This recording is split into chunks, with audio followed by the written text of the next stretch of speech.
What's going on, guys? I'm Peter Parkour of the Distorted Theorists. We are back today at Sci-Fi again. It's a little bit gloomier, but maybe it suits our Blade Singer's Yeah. modus operandi as well. But yeah, we're here for day 2. I've got another lovely cosplay interview. And before we get into the nitty-gritty, who are you and what is you? My name is Kelli-Rae Hynes.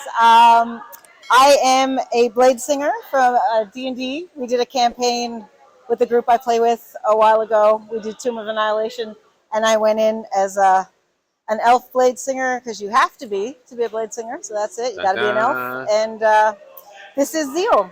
And she died a horrible death by a beholder, so we have him on here too. And oh wow, back from the dead. Oh yeah, she came back from the dead. We were lucky. We solved the death curse. We survived. We go. Perfect. So this isn't just one random cosplayer. Kelli-Rae and I go a little bit back, don't we? We do. We've collaborated in some way, shape, or form.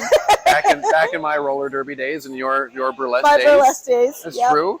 So when I found out that Kelli-Rae was going to be a part of this, I figured that I would try and rope her into doing at least one interview with us because we're doing one cosplay with her today, and we might have more.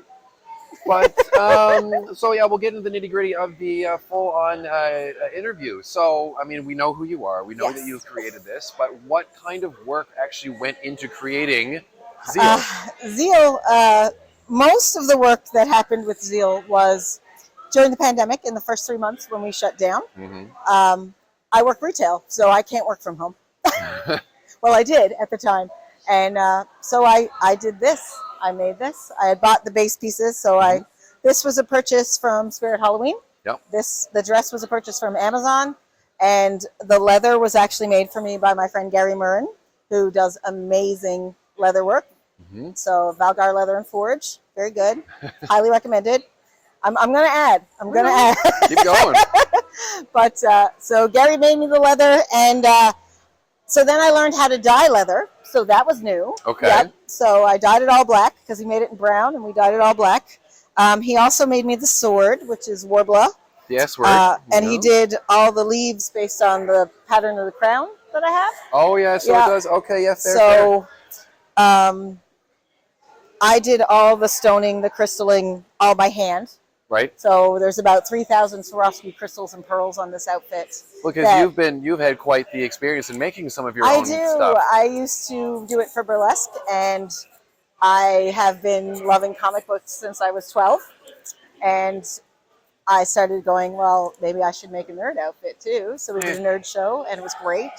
Big geeks. And then it evolved into making cosplays from making burlesque outfits. So that's... So was that your moment? Was it just going from burlesque into was that the moment that transitioned? I switched over from burlesque to cosplay. I still love burlesque, but I've gotten old, so I don't do it anymore. It's just a number.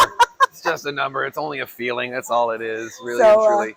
But what keeps you coming back? What is it? Just inspiration? You see something like I want to do that, or has it ever been like this is an original character? This is fully original, and I love her, and she was a ridiculous amount of work, but I'm so pleased with her. Well, I mean, it's a stellar outfit, and that's the other thing is that when it's an original character, like I'm not going to put down any of the cosplays that we hear from the small to the large to the extravagant to the simple.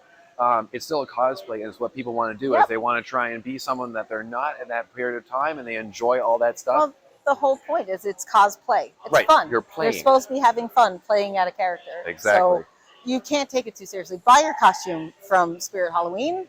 Hand make the whole thing. Who cares? Show up and have fun. Exactly, and that's part of it because it's a community. The community aspect of cosplay. And that's why I keep coming back. Right, and that's why I want to. And you've heard me mention in some of these other videos as well. Like I want to start doing my own. I have a bazillion questions relating to all of this stuff. Because I want to. I want a very ambitious one. I'm going to put time. I want to put effort in it. The money aspect is one part of it, but I really want to work. It eats your money, man, and you don't even realize it. And I do a lot of, I call myself showgirl supers, because what I do is, where it came out of burlesque, I do a lot of things with feathers and glitter, fringe, as much crystals as you can put on things. So Mhm. that is sort of my niche Your shtick. in all this. This is what I do, Right. is showgirl versions of things, and it seems to work for me. People look for it. I was going around earlier as a Riverdale cheerleader. I was Veronica Lodge this morning. I was a Star Trek, 60 Star Trek yesterday, and a science officer. Nobody really knew me because it wasn't glitter and feathers, and so they didn't. It was low key Kelly. Yeah, because I was volunteering and it was easier to move in than this. True. So I went for that, and nobody knew like who I was first, and then they were like, "Oh God." Oh, it's you. Yeah, right. Because they're so used to me being this. So now I have a very hard question for you. Okay. So if time was not a constraint, if money was not a constraint, your dream cosplay, the golden egg. Oh God. I don't know. I told you I didn't know about this. I gotta put you on the heard spot that this for it. might be a question, and I was like, Uh-oh. I don't know. My dream cosplay. And is it something maybe that you've already worked on in the past? You're like, I haven't been able to do this because I don't have the technical know-how or anything, or? I tend to just get weird inspiration wherever. So I can find a piece of fabric, and then I'm like, oh, I can make this now. Cool. And that's what happens, and it just boom, boom, boom, kind of falls into my brain somehow. And you work out the technical things as you go. Oh, I'm sure but you have to. That's what happens for me. And so I don't know if I have a dream cosplay. It would probably involve a lot of crystals. Well, that's the thing. Okay, so for example, what about Emma Frost? If you were to do the full... I do like Emma. I do like, she's fun. Yeah. That would be pretty cool. Iceman? Oh God. Ice I Lady? did Killer Frost. I did, and that was a ton of crystals and sparkles and shimmer and shine. And you also worked on another original. You worked on Selkie as did, well. my Selkie. Yep, I love her as well. She's a lot of fun. She was made with $11 worth of velvet from Fabricville and acrylic paints. See, again, it doesn't need to be pricey. No, it was an $11 piece of gray velvet, and I hand sponged with like sea sponges. I hand sponged the Zeal pattern on the back with acrylic paints. Perfect. Like, I bought it at Walmart. Done. Like, yep. Existing. And she looks so good. Existing makeup, existing wig. Yep. At the time. Yes. Well, actually, I borrowed the wig from somebody. See, even better. So, yep. Not even a wig you had to pay for. No, it was like a last minute kind of deal, so I did it then. Yep. It was great. So what have you been? You mentioned that you were volunteering, but when you weren't behind the volunteer mask, what's the thing you've been most enjoying at Sci-Fi this year? It's cosplay. It's my favorite part. So I come for. I always like to go to panels and stuff, but sometimes I don't make it. I made it to one so far this year, which is really good. But great start. I have a tendency to come down in an outfit, and then people want to take pictures, and kids want to see you, and it's so exciting. Which is next thing you know, you look up and you've forgotten your panel started half an hour ago, and you're not going to make it now. But what is your favorite cosplay that you've seen, other than your own? This year. Well, I'm always very happy when I see Captain America. Yes. Because I have a problem, and just a thing. But this year, let me see. There's been, oh my God, what did I see? The two BioShock ones that I saw today. BioShock, that's Hemi is in one of those BioShocks. Oh, I man. know that. And Ashley has seen the pictures of those, and she was like, "Was there a little sister?" Because my Ashley did a little sister a while back, so that was fun. Oh my gosh, I see. Some of these, it's horrible to say, but these kids in their anime outfits are gorgeous. They're putting so time. cute, and they're so accurate. And like, I'm an old lady, so I don't know a lot of anime. Like, I know old anime, but I don't know the new stuff. I'm not gonna lie. And they're incredible. They look so good. Like, they're doing really well with a lot of them. Every single one of them I stop, and I'm like, "You're the cutest thing I've ever seen." And okay, bye. Now you're the cutest thing I've ever seen. No, you're beautiful. You're breathtaking. Yep, it's true. I'm like Keanu Reeves. Exactly. Yeah. All right, so enough about Sci-Fi on the Rock, but in the bigger scheme of things, in terms of the world of geek, the world of sci-fi, and the world of everything nerdy, what has you tickled the most pink about coming out in the next little while? Again, another one on the spot. I know. It's these hard-hitting questions as well. I'm just trying to think about what what I've been doing, like playing D&D. You know? Well, a fellow named Chris has a movie coming out in a little while. We've got Chris Hemsworth, and Chris Evans has another movie coming out in a little while. I do like The Gray Man. Yeah, I'm gonna go see Lightyear. There we go.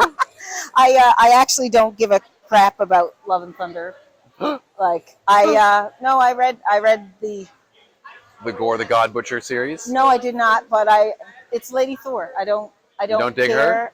Well, when I read the comic when they first did Jane as Thor, Mighty Thor, I was going through breast cancer at the same time. Fair enough. You know and it was the cheapest, saddest storyline that I had, like.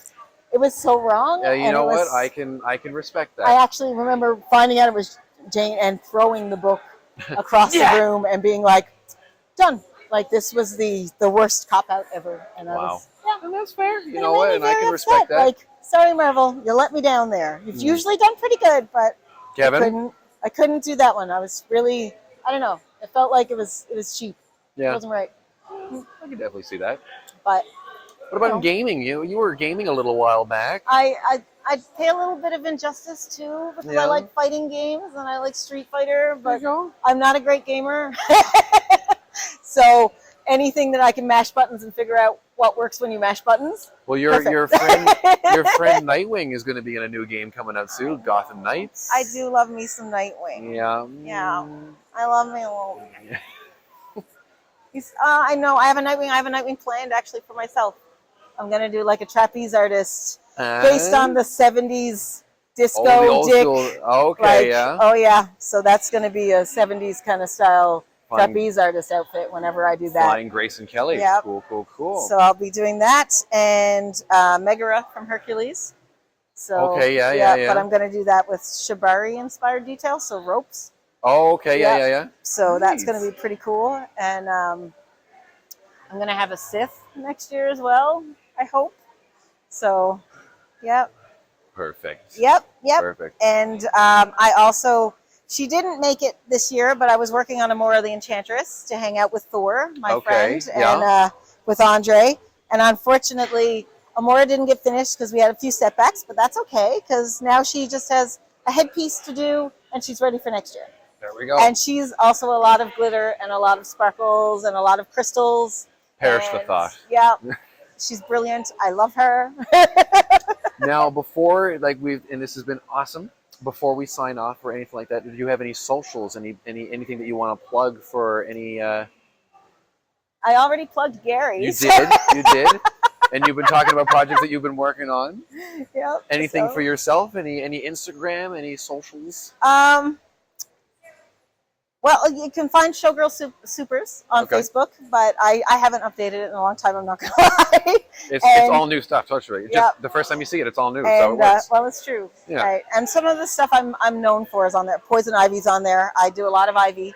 She's very popular. I thought I was going to see Ivy this year. Yeah. I'm not saying I'm disappointed. Ivy's going to be in the Pride Parade next month. Oh, there we go. Perfect. So you'll see her there. Excellent. And I'm on Instagram under my old burlesque name, so it's Kiki Demure. And there's usually some cosplay shots show up there.